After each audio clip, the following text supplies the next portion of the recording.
बहू बगल में थी, उसके शरीर पूरा लाल हो गया था, उसका पूरा सर इसके ऊपर आधा से आप देश के नौजवानों की चिंता है, देश के नौजवान इस तरह मारे जाएंगे, देश की प्रतिभाओं का खून बह रहा है। आप कुछ करिए, आप बेटे देश को ओ भाई क्योंकि ऐसे नागरिक मरता रहेगा और ऐसे ही चला जाएगा। अगर हम उसे शहीद का दर्जा नहीं देंगे तो ये कल फिर मारेंगे। अब शहीद का दर्जा ऑफिस से ये दिखा रहे हैं आप मारो भैया। मैं सिर्फ इसलिए मांग रही हूँ, मैं अपने लिए मुझे कुछ नहीं चाहिए, मुझे सिर्फ शुभम के लिए शहीद का दर्जा चाहिए। और मैं सिर्फ शुभम क्यों 26 जितने लोग थे सबको मिलना चाहिए। हमें कुछ नहीं चाहिए सरकार से, हमें सिर्फ ये चाहिए कि वो देश के लिए उसने प्राण गए, रिस्पेक्ट चाहिए, सम्मान चाहिए, और वो आप दिला सकते हैं।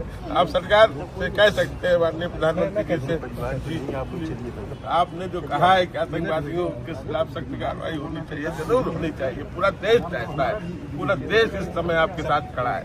मेरा बेटा चला गया कोई बात नहीं, लेकिन आप किसी और का बेटा ना जाए इस तरह। कितने वहाँ पे कितने लोग? 800 से 800 के बीच के लोग। वो बंदा पता नहीं कहाँ से आके हम लोगों के बीच में घुस के, और नॉर्मल कपड़ों में, ये भी कि इंसान कुछ देखे तो डरे। नॉर्मल कपड़ों में आके उसने सीधे हिंदू है, मुसलमान है, यही पूरा जो चल रहा है सब जगह, यही किया उसने। 5 से पहली गोली उसको अगर नहीं पड़ी होती, पहली गोली मारी है उसको, पहली गोली शुभम को मारी है, जो आतंकवादियों ने पहली गोली शुभम। और ये कितना टाइम चला ये पूरा? 45 से 50 मिनट आराम से। उन्होंने इत्मीनान से पूछ के कपल्स को ये टारगेट किया था कि उसकी पत्नी के सामने उसके पति की हत्या करे और उसको दिखाए, और हिंदुस्तान की गवर्नमेंट को चैलेंज करा है। बताओ हमने क्या किया, और जा करके महिलाओं को बोलते थे कि जाके अपनी गवर्नमेंट को बताओ मैं तेरे पति को मार रहा हूँ। सर जो जब गोली टाइम चलती ले रहे हैं ना पूछने में कि हिंदू मुसलमान, उसमें भी तो कई लोग भाग रहे हैं। इसे फायर नहीं कर रहे हैं, ये मकसद से आए हैं, पूछ रहे हैं, पूछ के मार रहे हैं। अगर ये पूछ के नहीं मार रहे हो तो वहाँ 100 से 200 लोग मरे। लेडीज भी की डेथ होती है। मैं भी नहीं होती, मेरे घर वाले जो गए थे ऊपर से, वहाँ जितने लोगों को पूछ के मारे, उनकी टारगेट था। यहाँ का पूरा परिवार यहाँ है, आप स्पीकर फोन पे हैं। मेरा पूरा परिवार सब आदरणीय राहुल जी के साथ है, और बहुत विभत्स घटना हुई है। ये जो मेरी बहू है, जो मेरे बेटे की बहू है, जो उसके साथ थी, वो बता रही है आपको घटना। जरा आप प्लीज सुनिए, बताइए। मैम वहाँ पे 69 सिटीजन्स मारे गए हैं और बहुत गंदी तरीके से मारे गए हैं, और आप जो हम लोगों के ऊपर बैठे हुए हो, जो सरकार को, इस देश को देख रहे हो, उनको इन 69 मारे गए लोगों को शहीद का पद देना है, शहीद का दर्जा देना है। बस मैं यही उम्मीद, इसी उम्मीद से बात कर रही हूँ, इसी उम्मीद से बस खड़ी हूँ मैं। यही ताकत मुझे खड़ा करके रखी है। तो सही बात है, मैं समझते हैं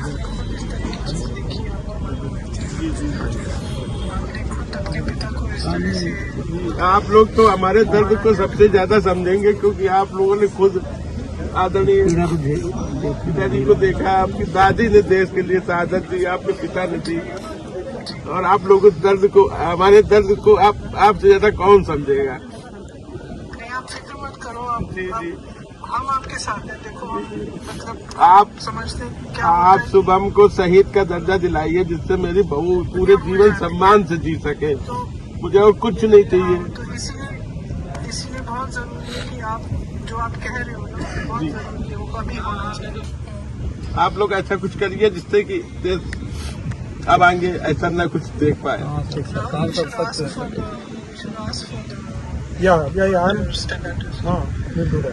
ठीक है, ओके, थैंक यू। और इसके कितने बाद हुआ ये? इसी के 15 ये लास्ट फोटो है जब इसने शूट किया। बस ये लोग मैगी लेके उधर जाके बैठे हैं बस। नजदीक से देखा है, जो दर्द मेरा है वो दर्द आपका है सर। आपने इस दर्द को बहुत नजदीक से देखा है। हमें याद है वो दिन आपके पिताजी की भी वही हुआ। तो मैं प्रधानमंत्री को चिट्ठी लिख दूंगा और कहलवा भी दूंगा कि शहीद का दर्जा देना चाहिए। और क्या कर सकते? मुझे और कुछ नहीं चाहिए सर, मुझे उन आतंकवादियों का सफाया चाहिए जो पाकिस्तान में बैठे हुए, वो सर होना चाहिए। वो सर आप हमारी मीटिंग हुई सर, ऑपोजिशन की मीटिंग हुई और पूरे ऑपोजिशन ने कहा कि देखिए जल्दी से जल्दी सख्त कार्रवाई होना चाहिए। अब वो आपके ऊपर है क्या करना है, आप सरकार में हो, अगर हम होते तो हम कर देते, बट होना है। ये हमने यूनाइटेड ऑपोजिशन की तरफ से उनको कहा। सर जब आपके पिताजी जिस दिन हुआ था ना, तो पूरा देश रोया था आपके साथ। सर वही दर्द हमें है जो दर्द आपको था। पूरा देश आपके साथ भी सर आप उठाइए, संसद में उठाइए सर, आपकी आवाज सुनती है पूरा देश सुनता है आपकी आवाज। हमने आप संसद में बोलिए सर। खारगे जी और मैंने चिट्ठी लिखी है जी, संसद सत्र बुलाया जाए सर। कि जो लोग शहीद हुए हैं उनके लिए एक स्पेशल पार्लियामेंट का सेशन रखना चाहिए जी, और उसमें हमें चर्चा करनी चाहिए। सारे मतलब ऑपोजिशन को, सरकार को चर्चा करनी चाहिए, डिस्कशन करना चाहिए और आपको ऑनर करना चाहिए। बोलते रहे वो लोग कि जाके अपनी गवर्नमेंट को जाके बताओ, गवर्नमेंट को बताओ, जाके तुम अपनी गवर्नमेंट। टूरिस्टों ने यहाँ पे आतंकवाद फैलाया है। अरे निहत्था इंसान क्या वहाँ आतंकवाद फैलाएगा सर? आपका क्या एक्सपेक्टेशन है? मुझे आपके लिए क्या करना है? आपने बोला शहीद का सर दो है, वो प्रधानमंत्री को लिखना है। सर दो है। एक तो शुभम को शहीद का दर्जा दिया जाए, जिससे ये मेरी बहू जो है जीवन सम्मान भर के साथ जी सम्मान से सके। सर उठा के जी सके कि मेरे पति ने शहादत दी थी देश के लिए। दूसरा, आप सर सरकार पे दबाव बनाइए कि वो आतंकवादियों पे सख्त कार्रवाई करें। उन आतंकवादी, जहाँ भी आतंकवादी हैं दुनिया में, वो कोई भी मुल्क को, भले पाकिस्तान और नष्ट नाबूद करें, आतंकवाद को जड़ से समाप्त करें। आतंकवाद नहीं खत्म होगा, कल नहीं सबके खत्म घर होगा। आज खत्म मेरा होगा। बेटा गया है, कल सबके घर खत्म दूसरे का कर बेटा देंगे। जाएगा।